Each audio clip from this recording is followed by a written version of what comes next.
The first thing I did after I was hired as the publicist on Desperately Seeking Susan was to head over to Tower Records to buy Madonna's album. So I'm looking through the M bin, and I'm looking, and I'm looking, and I'm not finding it. So I turn to a salesman and I say, "Where's Madonna?" And he goes, Madonna. Why don't you try the mezzanine? So I head up to the mezzanine, and it's not a very big place, and there's Madonna. So here we are at the time of the making of the film, of her casting. She wasn't on the main floor of Tower Records yet. The record, nonetheless, was extremely popular, and they couldn't bring out her second album, Like a Virgin, even though it was done. She not only had done the album, but she also had made videos. She'd done the Like a Virgin video that was done in Venice. And she told me that it was directed by Mary Lambert, who is somebody that I knew pretty well. In fact, I had shown one of her early films, something called Rapid Eye Movements, at my apartment in New York to a lot of people I knew in the New York film community. So she shows up on the set finally, and I go, "Hi, Mary." And she goes, "I don't know you." I explain who I am. She goes, "I don't know who you are. I don't know you." And that was the first time in my life that ever happened. That somebody that I knew well would look at me and say, "I don't know you." Unfortunately, it wasn't the last time that happened. Now, Madonna lived about 6 or 7 blocks from me. At that time, I lived on a street called Center Market Place. I lived above a gun shop, and I was across the street from this old police station. In those days, wild dogs roamed the inside to keep people from going inside. It's now luxury condos. So I walked on Broome Street. It was really near where I was, about 6 or 7 blocks, and I got to her place, which was on Broome Street and West Broadway. And she was on, like, I don't know, the 2nd or 3rd floor. She didn't have a buzzer, so I would shout for her. She knew I was coming because I'd called her, and she'd throw her keys out the window, and I would come up. Her place did not look like a home. It was not homey. It looked like a workplace. It was a big open loft space, and on one wall she'd put a mirror up so that she could practice her dancing. And on the other side, she had a Roland keyboard, I don't know which one, and she was using that for her songwriting. And I assumed that collaborators would come over and they would write songs on this keyboard. So the reason I was there is that actors have, a lot of them, have photo approval.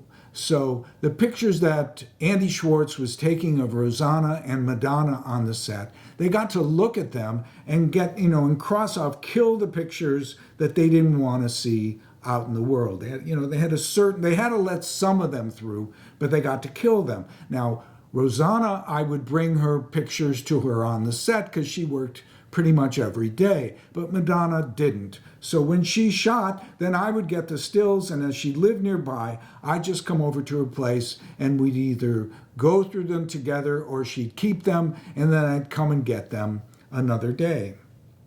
At the end of the film, I went over there to get the last pictures from her, the last color slides, and I called for her, but she didn't feel like sending me the key that night for some reason. So she just took this huge hunk of color slides and threw them out the window, and they went into the street, into traffic, and cars were coming. And we're talking about original art. If it was lost, it was lost. So I was risking my life. Cars were coming from, and I was diving around to pick up these things.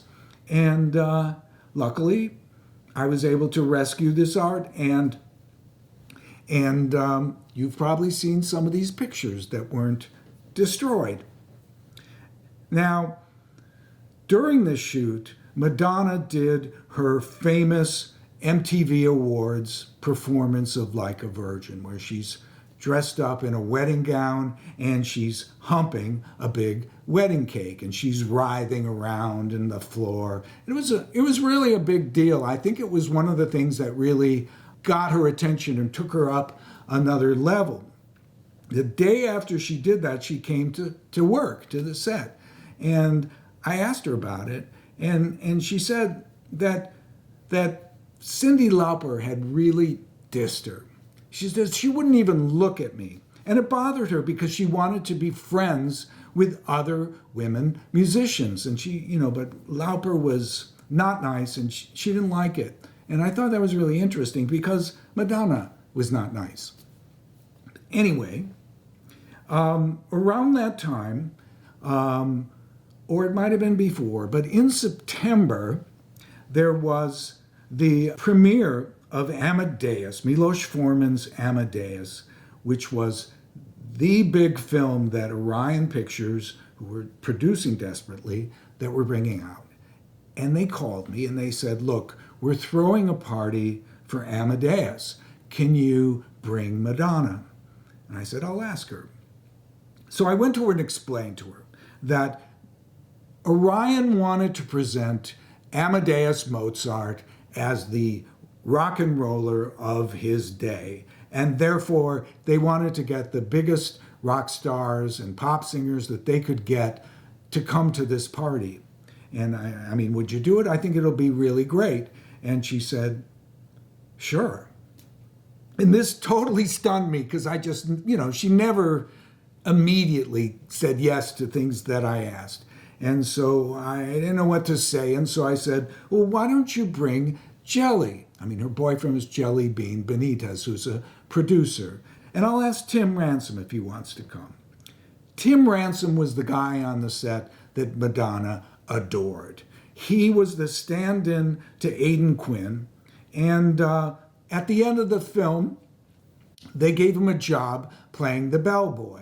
It's the beginning of the movie, but it was the last scenes that we shot. I figured, get the boyfriend, get the guy who gives her those great foot rubs on the set, and she's going to be really comfortable at this party, and she won't be a pain in the ass for me. So that night, I had to go and get them there somehow. And you might think that Orion would get me a car, but you'd be wrong.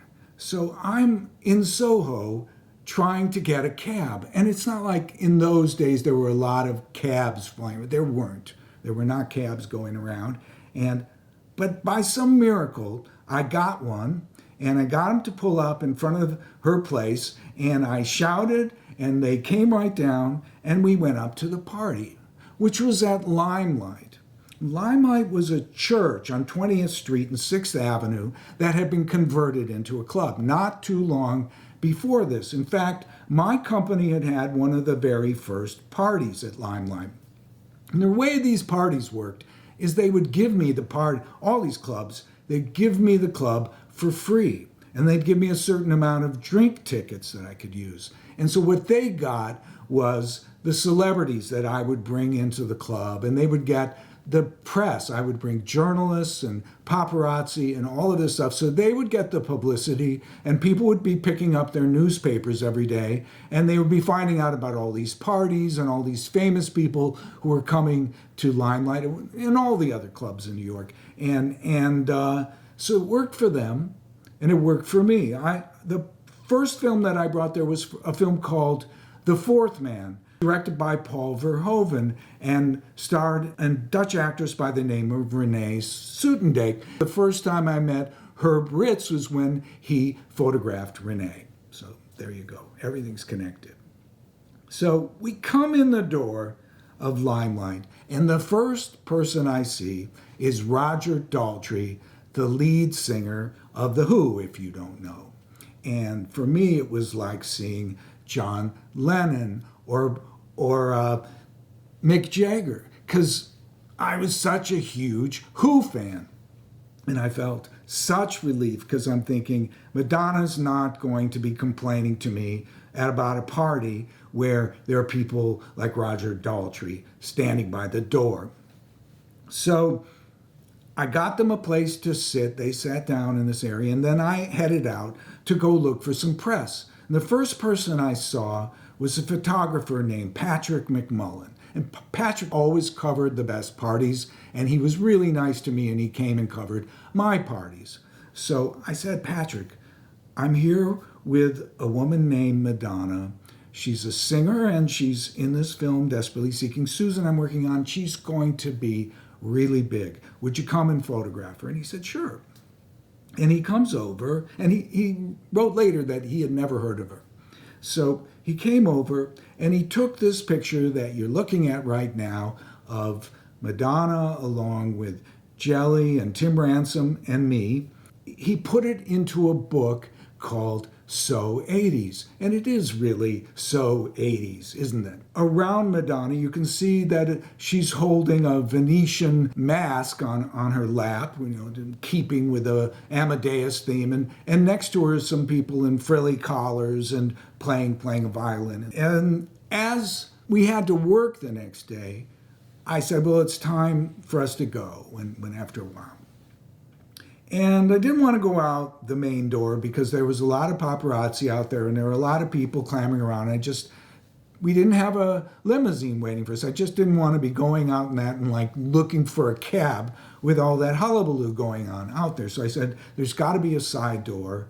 And so we went through the middle of the whole party and went to the other side. And I just figured, I'm going to find something.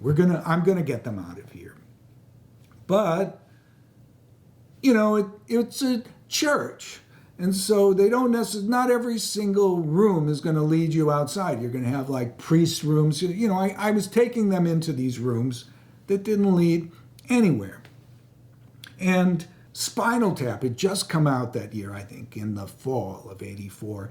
I couldn't help but thinking, it was so fresh in my mind, of the scene where the Spinal Tap guys are going around trying to get through the basement to get to the stage. It was exactly like that. I was trying to get them out, and I wasn't having any luck. And Madonna doesn't have a lot of respect for me anyway, and I knew I really did not know how to get out, and I was wondering what was going to happen next. So I turned around, and I looked at Madonna, and I said, who do I have to blow to get out of this place? And she laughed, and Jelly laughed, and Tim laughed, and it was it let the tension out, let's say. Now you may go, Reid, that's not the wittiest line I've ever heard in my life, but it let the tension out, and I relaxed, and I took a look over, and I said, oh, there's the door, and I got them out. And that was the only time I ever made Madonna laugh. I hope you enjoyed my little story about taking Madonna to the Amadeus party. And if you want to hear more, I've got a ton of stories. So please subscribe and like and all that YouTube stuff. If you have any questions you'd like to ask me, put them in the comments. I always try to answer questions. So until next time, I'm Reid Rosefelt. See you soon.